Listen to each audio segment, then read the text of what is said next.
Assalamualaikum warahmatullahi wabarakatuh.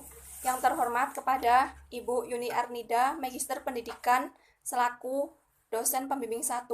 Yang terhormat kepada Ibu Ari Romawati, Magister Pendidikan selaku dosen pembimbing 2. Yang terhormat kepada Bapak Dr. Andes Jian Amori, Magister Pendidikan selaku penguji.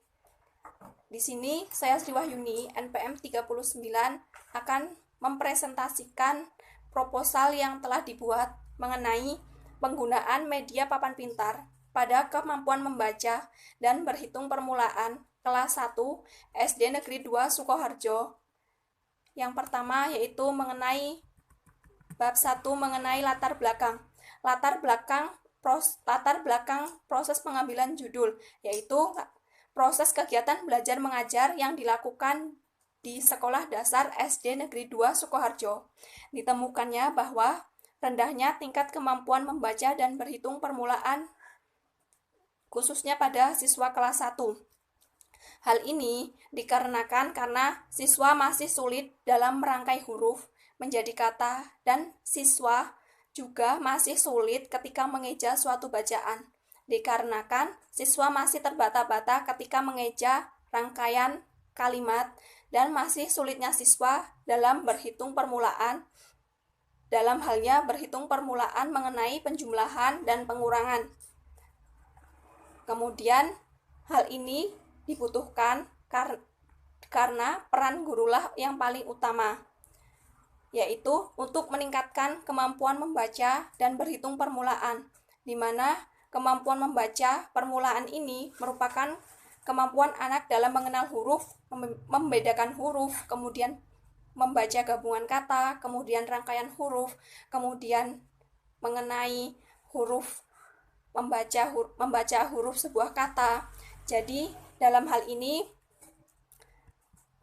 disebabkan proses pembelajaran di SD Negeri 2 Sukoharjo, yaitu bahwa penggunaan media papan pintar pernah diterapkan.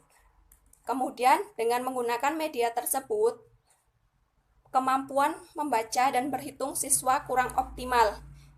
Jadi berdasarkan penelitian di atas, peneliti mengambil judul mengenai penggunaan media papan pintar pada kemampuan membaca dan berhitung siswa kelas 1 SD Negeri 2 Sukoharjo. Kemudian rumusan masalah penelitian yaitu yang pertama, bagaimana penggunaan media papan pintar pada kemampuan membaca dan berhitung kelas 1 di SD Negeri 2 Sukoharjo. Kemudian yang kedua, apakah ada peningkatan membaca dan berhitung permulaan dengan adanya media papan pintar. Kemudian tujuan penelitian yaitu untuk mendeskripsikan penggunaan media papan pintar pada kemampuan membaca dan berhitung permulaan di SD Negeri 2 Sukoharjo. Kemudian untuk mengetahui apakah terdapat peningkatan kemampuan membaca dan berhitung permulaan dengan adanya media papan pintar di SD Negeri 2 Sukoharjo. Kemudian manfaat yang diambil, yang pertama manfaat teoritis, bahwa penelitian yang dilakukan diharapkan dapat mampu memberikan kontribusi di bidang pendidikan dengan memberikan tambahan referensi, informasi mengenai penggunaan media papan pintar pada kemampuan membaca dan berhitung kelas 1 SD Negeri 2 Sukoharjo. Kemudian untuk menambah dan memperluas pengetahuan, khususnya mengenai penggunaan media papan pintar terhadap kemampuan membaca dan berhitung permulaan. Kemudian penelitian ini juga dapat digunakan sebagai sumber bacaan dan bahan kajian lebih lanjut bagi peneliti, khususnya bidang pendidikan dan pembelajaran. Kemudian manfaat praktis yang pertama bagi guru, yaitu bagi guru dari hasil penelitian yang diharapkan dapat memberikan masukan dan pengetahuan kepada guru bagaimana penerapan media papan pintar terhadap kemampuan membaca dan berhitung. Kemudian bagi kepala sekolah sebagai bahan masukan dan pertimbangan dalam melaksanakan dan meningkatkan kualitas pembelajaran di sekolah. Kemudian bagi peneliti dapat memperoleh wawasan, pengalaman dalam merumuskan masalah sampai melakukan penelitian. sehingga dapat mengetahui proses penelitian yang benar. Kemudian bab 2 mengenai teori pustaka. Yang pertama yaitu media.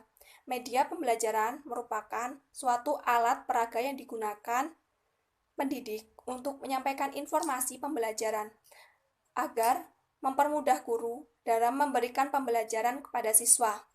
Jadi, penggunaan media pembelajaran ini dapat memberikan efek positif karena dapat menimbulkan rasa semangat pada siswa dan untuk memudahkan peserta didik menangkap apa yang diberikan oleh pendidik.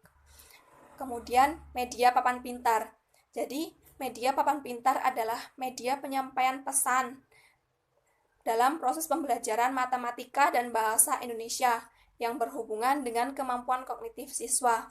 Media papan pintar ini dibuat dari kardus yang dibentuk persegi, yang di dalamnya terdapat kotak, terdapat kartu, angka, bergambar, dan huruf. Di sebelah tepinya dipasang karton yang digunakan untuk menancapkan kartu, angka, gambar. Di bagian alas media dibagi menjadi 4 bagian yang sama besar. Kemudian dilapisi kertas yang berwarna dengan membedakan antara huruf dan angka tersebut. Kemudian dilaminatinya digunakan tempat untuk menulis. Kemudian membaca permulaan. Membaca permulaan adalah kemampuan anak dalam mengenal huruf, membedakan huruf, membaca gabungan kata, kemudian merangkai huruf, kemudian mengetahui huruf setiap benda, dan melengkapi huruf menjadi sebuah kata yang sederhana. Jadi, membaca sebuah nama sendiri, mengenal huruf vokal, memahami hubungan antar bunyi, serta bentuk, dan dapat menyusun kalimat yang sederhana, yaitu dengan menggunakan membaca permulaan pada tahap awal membaca. Kemudian, berhitung permulaan merupakan suatu kemampuan dasar anak yang berkaitan dengan kemampuan matematika, seperti menghitung benda, kemudian mengenal konsep bilangan dan lambang bilangan, kemudian seperti penjumlahan dan pengurangan yang dimulai dari hal-hal yang sederhana melalui lingkungan terdekat, sehingga sampai ke tahapan yang lebih kompleks dalam tahap perkembangan anak. Jadi, anak dapat melalui tahap-tahap seperti tahap membilang, kemudian mengenalkan konsep, kemudian tahapan berhitung. Permulaan anak meliputi tahap konsep, tahap transisi, tahap lambang. Jadi, tahapan ini dimulai untuk memahami konsep matematika melalui benda konkret, kemudian menggabungkan benda-benda nyata dalam memahami lambang bilangan. Bab 3 yaitu mengenai metode penelitian. Metode penelitian yaitu yang pertama jenis dan lokasi penelitian. Jenis dan lokasi penelitian ini menggunakan jenis penelitian kualitatif. Penelitian kualitatif adalah prosedur penelitian yang menggunakan data deskriptif yang berupa kata-kata tertulis, lisan dari perilaku yang diamati. Kemudian penelitian ini dilaksanakan di SD Negeri 2 Sukoharjo, tepatnya di Sukoharjo 3, Kecamatan Sukoharjo, Kabupaten Pringsewu, Provinsi Lampung. Kemudian informan penelitian, yaitu sumber data yang dapat dijadikan bukti konkret sebuah penelitian, merupakan sumber data yang langkah paling utama aspek penting kedudukan dalam penelitian, karena tujuan utama dari peneliti adalah mendapat data. Jadi, informan yang dilakukan dalam penelitian ini yaitu guru SD Negeri 2 Sukoharjo dan guru kelas 1 SD Negeri 2 Sukoharjo. Kemudian teknik dan alat pengambilan data, yaitu teknik pengumpulan data merupakan langkah yang paling strategis dalam penelitian. Jadi, tujuan utama penelitian adalah mendapat data. Tanpa mengetahui teknik pengumpulan data, maka penelitian tidak dapat ditetapkan.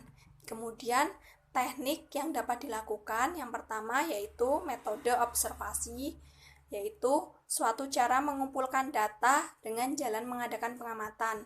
Kemudian metode wawancara, yaitu tanya jawab secara lisan antara guru dan kepala sekolah. Kemudian wawancara, pengambilan data yang dapat dibedakan menjadi yaitu 3.